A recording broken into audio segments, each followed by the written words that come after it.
Hello, good afternoon po mga hospital in charge sa atong Animal Bite, sa mga RHU clinic. Gumawa naman ako ng statement of account na may senior citizen discount. So again, dito yung sa doktor, halimbawa ganito no, yung statement of account so pangalan ng RHU, so address, so ngalan ng pasyente, so ang iyang edad is 64. Yung address naman niya is, halimbawa, dito Carmen Cagayan de Oro. Yung diagnosis niya, 1 cm bitten by the dog.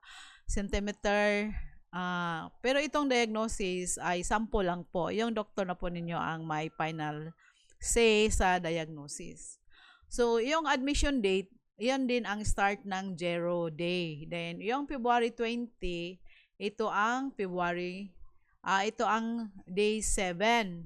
So, ito yung ngayon ang first case rate, 90375, moto, no?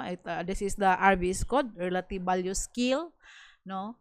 So, dito, itong sample na to is yung statement of account na may 20% senior citizen discount with or kung PW, magpareha lang kasi sila ng 20% discount.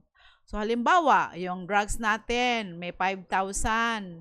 O, yung supplies, maglagay kayo dito kung gusto ninyo. Maglagay kayo ng 500 o kayo na po ang bahala dyan. So, dito sa total natin, subtotal sa medicine is 5,000. So, magkano naman yung 20% discount? So, sa 5,000, 20%, that is 1,000. No? Then, ang first case rate natin, kasi nga, February 14 yung increase. So, may increase na ang 27 times 30%. So, may increase na 3,510 sa facility, no? So, yan ang facility fee. Then, ayong 5,000 minus 1,000 na senior citizen discount, no? Dito na column. Then, dito first case rate na amount is 3,510. So, yung out of pocket ng pasyente is 490. So, again, yung 5,000 minus 1,000 minus 3,510 equals 490. So, NBB yun kasi nga government kayo. So, NBB. Pero private naman kayo, no? Depende kasi, nakalagay kasi sa circular na NBB dapat. So, dito naman, sa doktor, dapat doktor talaga dito ha, hindi pwede yung midwife or nurse kasi doktor talaga ang tumitingin sa pasyente kasi nga animal bite ito. So, halimbawa, nag-charge yung ang doktor ng 1,000. So, magkano ba ang 20%? That is 200. No? So, 1,000 minus 200 minus 390. Ito po ang 390 is that is 300 before times 30%. Plus mo na, nagiging 390. No? So, again, 1,000 minus 200 minus 390. 410 po ang out of pocket pero NBB, so no balance billing, no? Again, sa subtotal, 1,000 minus 200 minus 390, 410 NBB. So, total, ang actual charges sa total is 6,000. So, less 20%, so 1,000 plus 200, that is 1,200.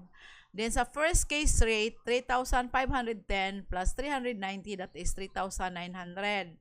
Kasi dati, 3,000 lang ito.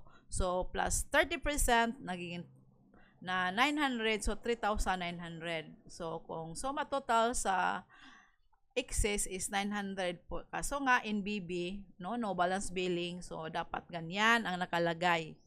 No, again, this example of statement of account is for animal bite na may senior citizen, 20% discount, or the PWD.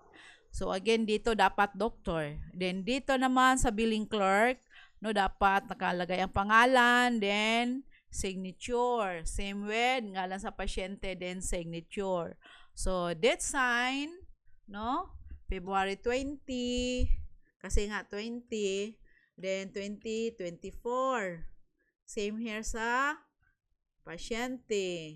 February 2020-2024. Itong ano talaga, itong statement of account, talagang ginagawa ko ito para sa inyo talaga kasi nga, ma'am, gawan mo naman kami ng statement of account na may senior citizen discount kasi hindi kami marunong. Oh, Diyos ko, Lord. Actually, madali lang itong gawin. Kaya nga, para isahan na lang, gumawa na ako ng ganito. Para isahan na lang kayo dito na kayo tumingin sa mga sample natin. Again, sa susunod kong video, gagawa naman ako ng CF2, CF1, sa CSF, kung paano kayo mag-fill up doon, no? Para wala na lang talagang RTH or denied yung claims ninyo. Good na talaga. Grabe naman kayo, no? Oo, salamat.